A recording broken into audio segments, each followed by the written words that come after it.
All right. I'm super excited, super honored to have an executive director here from an organization that I have in the past been a part of as a big brothers, big sisters. Sandra, Brandon, thank you so much for taking the time today.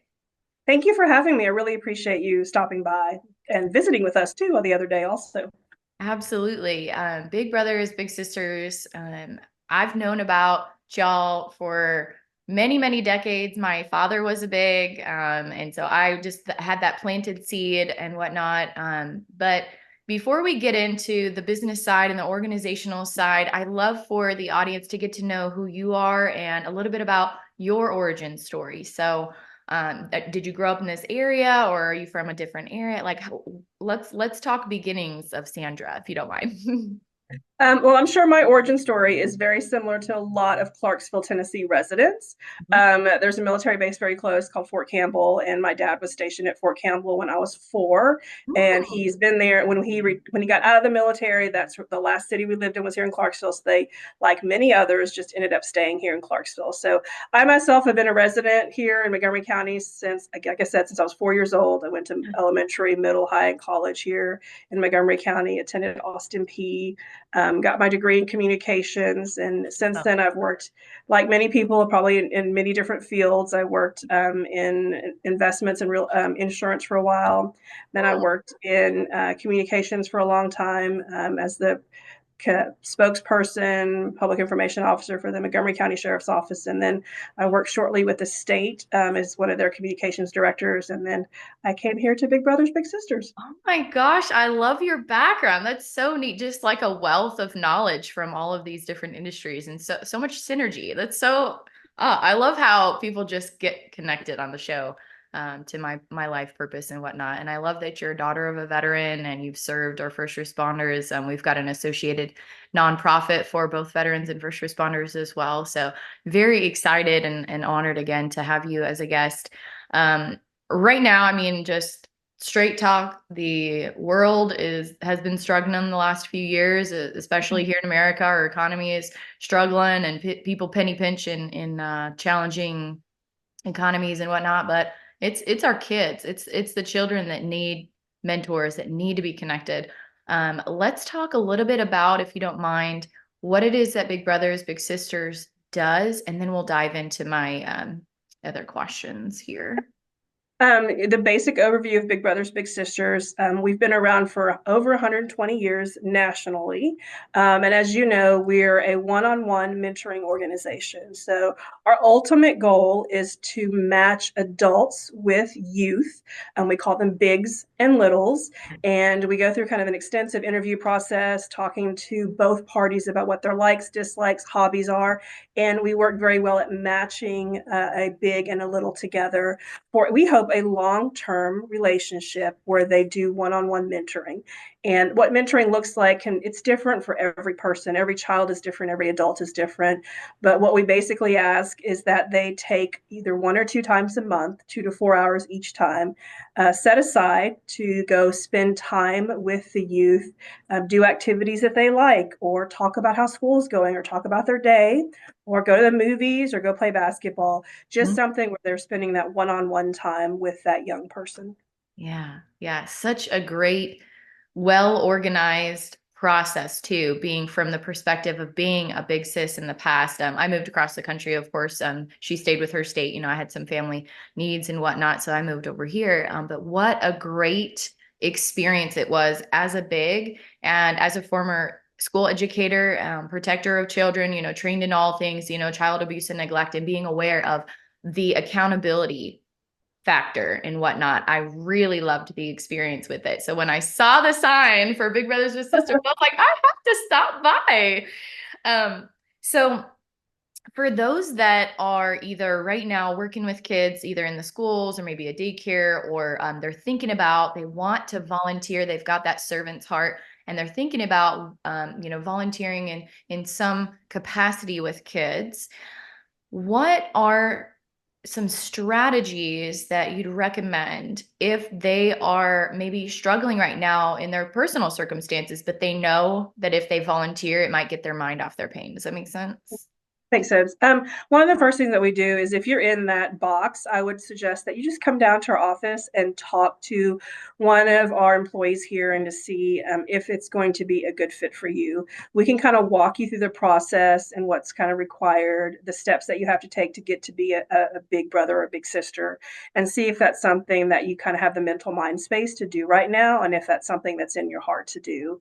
We do ask for a commitment of upfront for a year that you're going to stick it out with this little. So that's one of the things that we would ask if somebody is, struggling with some type of mental health or depression.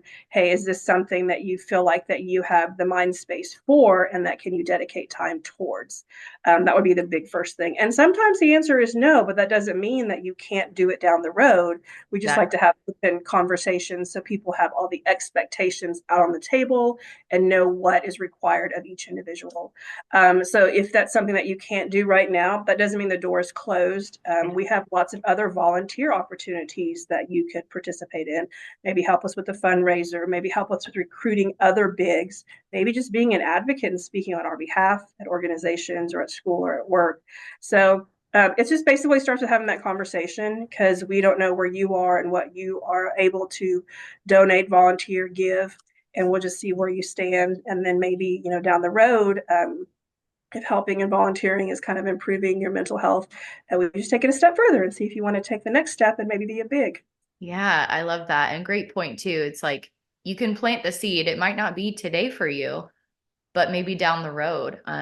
What initiated it for me to get started, I was at a conference for a direct sales organization, and it was their partner nonprofit that they supported through, portions of their commissions, and they encouraged us.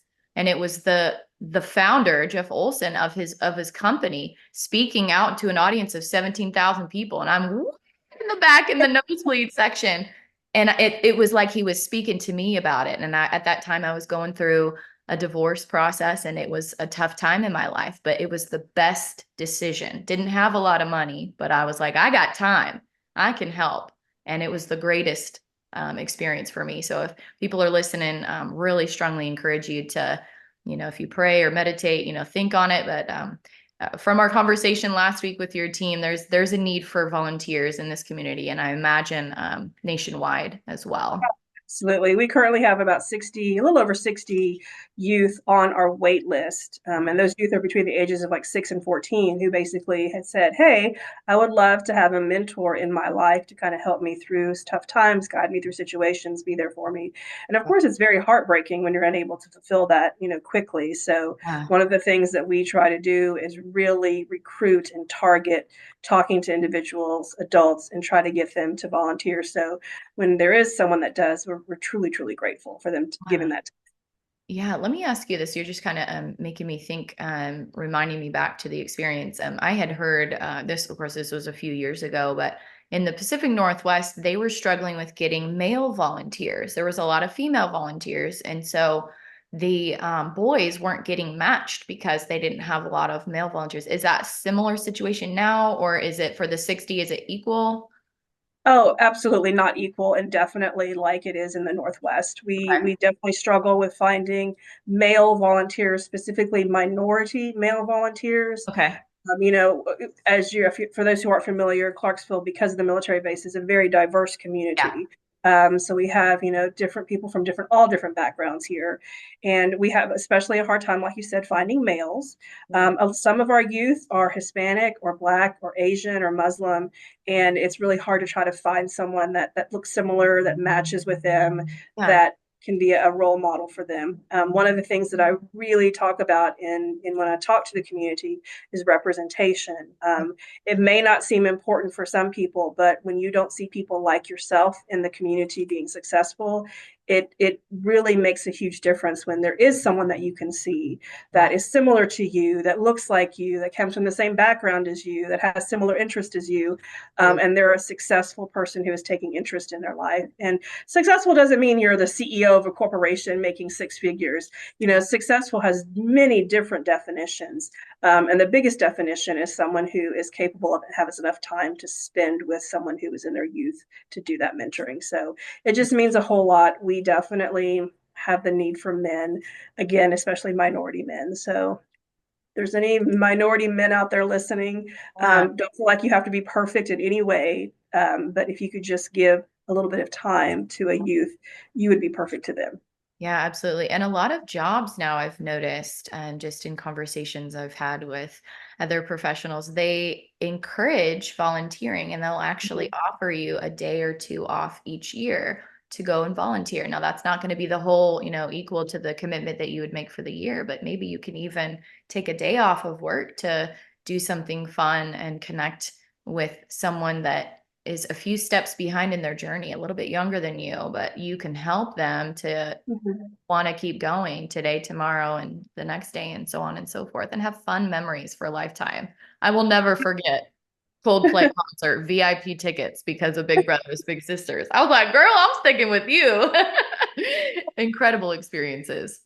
That is a lot of fun. And you're right, you may not have the commitment to be able to do like a couple hours or 4 hours a month, but we do have other programs here in Clarksville. We have sports mentoring, STEM mentoring, and Cool. they meet 1 or 2 times a month. Oh, And cool. we're always looking for volunteer or a big for the day. So if that's we over the summer we had a gentleman that came in and helped out throughout the summer. That's what his Awesome. schedule allowed. Of course, Yeah. after the summer was over, he was unable to continue, but that doesn't mean that he did not make an impact while he was here because Yeah. he definitely made an impact and the kids still ask about him.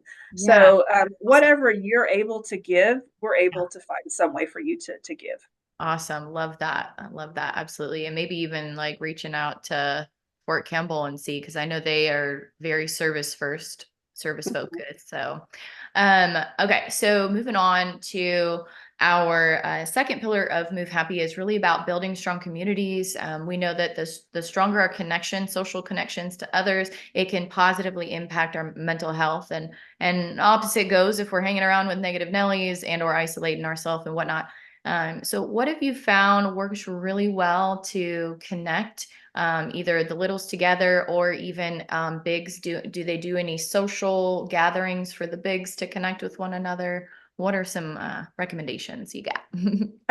So as far as like connection and social gatherings, we at Big here in our office, once a month, we have an event for our bigs and littles to get together. Oh, And cool. it can range. Sometimes it's just, watching a movie and eating pizza. Mhm. Throughout the year, we've done back to school events where there are large scale events where there's like activities and games and inflatables and stuff, where we give out back to school supplies. Cool. We've also done a Halloween costume party with a magician that comes in and does a Mm, magic show. fun. So we're always trying to do wonderful things in the community. We also reach out to other nonprofits. There's a lot that want to work with us and partner with us. For example, Arts for Hearts is a local nonprofit, and they do Uh, basically arts-based activities.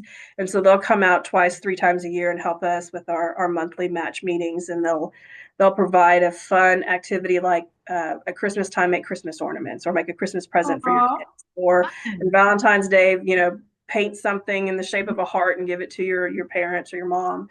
Cool. So we do try. We do know that activity and community is very important to building a solid, strong community.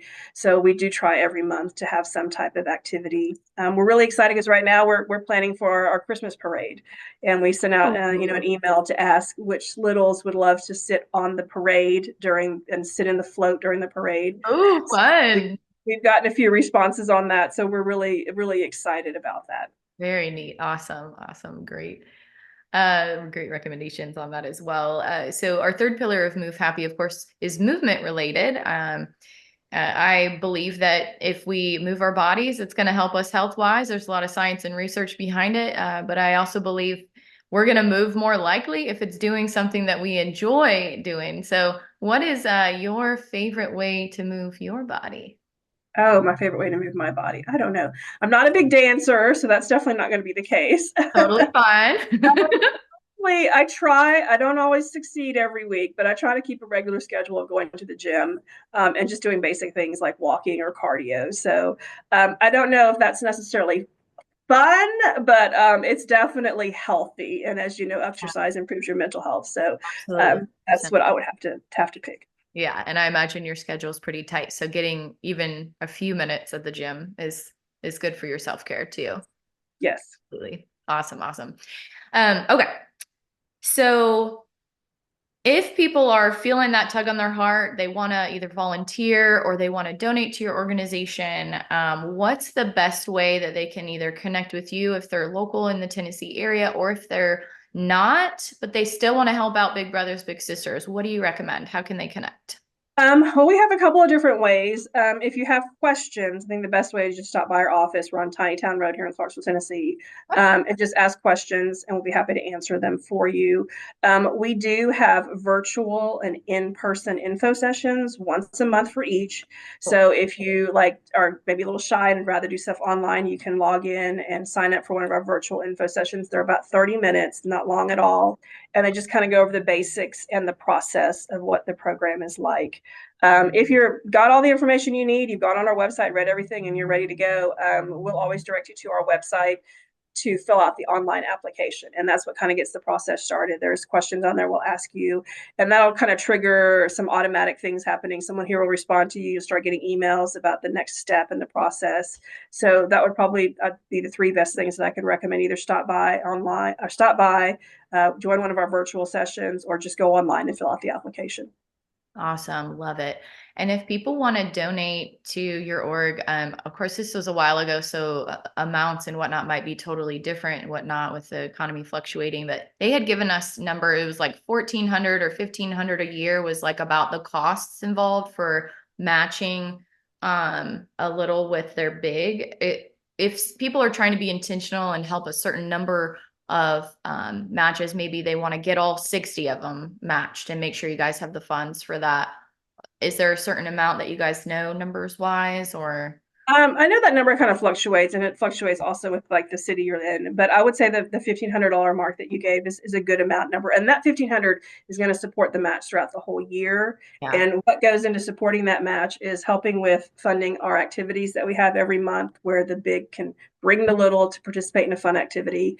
Not required, obviously, but if you are can't think of something to do that month, then look on our calendar, come join us for one of our activities. So it goes to support that. It also goes to support, which a lot of people aren't aware of, is that we actually have a staff member who is assigned to your match.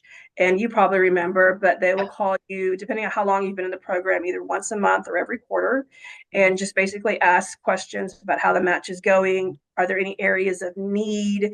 Are there any things that concern you? And that serves kind of a twofold purpose to make sure that they are being consistent with their mentoring, and Mhm. also as a safety net for the Yes. children. So if Fun. as if the big goes to their home and notices there's not any food in the home and they let us know, we have resources to get them food that they need, school supplies that they need, even if they need to get utilities turned back on or something, it helps us that. So it provides, like I said, to make sure the mentoring stays on track, but also a safety net for the children. And so that whole $1,500 goes to support all of that, and everything we need to do to make sure that the kid is safe. Yeah, and I mean, that's like barely anything. That's like $100 a month, a little over 100. So if people are thinking numbers wise, you have extra money you want to give, but you don't have extra time, $1,500 or 100 a month, roughly, and you can help build these stronger communities.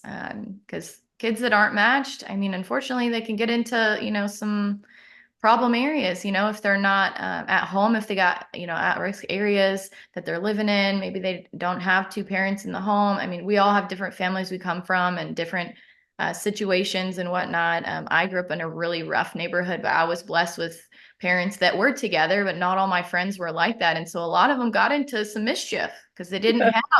didn't have an accountability, a secondary mom or dad to call them mom number two, mom number three, or whatnot, So I really hope that people are listening to this and that they'll reach out to you guys, and your phones will be ringing off the hook, and you'll get all those online applications filled out, because it was such a neat healing experience for me to be connected. I got so much, honestly. I think I got way more out of it than she Yeah, did. We had a lot that's of what together. a lot of our bigs say, that, which you think it's the other way around, but once they go through the system and they match and meet and mentor, it's basically a two-way street. They both, receive an inherent benefit, and mental health is improved on both parties, happiness levels, all Yes. the boxes you can check, it goes both ways. Yes, 100%. Absolutely. Thank you so much again for your time today. I always love to close out the show with just kind of a random, fun little impromptu question. So, thinking about if you're going to one of your presentations in the community or you're speaking on stage, if they were to play a song right before you got on stage that was like your identity, what song? What song would that be? What's the first song that comes Um, I don't know if it would be my identity, but I think it to mind? will maybe encourage and invigorate the crowd. But like, "We Will Rock You" is the only thing that I Yes. can think of, like off the top of my head right now. So, I mean, I want to rock the crowd, I want to rock the world, and I want to rock Yes. our community. So, I think Yes. that would be the best one. Lovely. That was a great ending on that. Thank you again. This has been awesome. Thank you. Thank you for your time, and thank you for the invite to speak on this. Absolutely.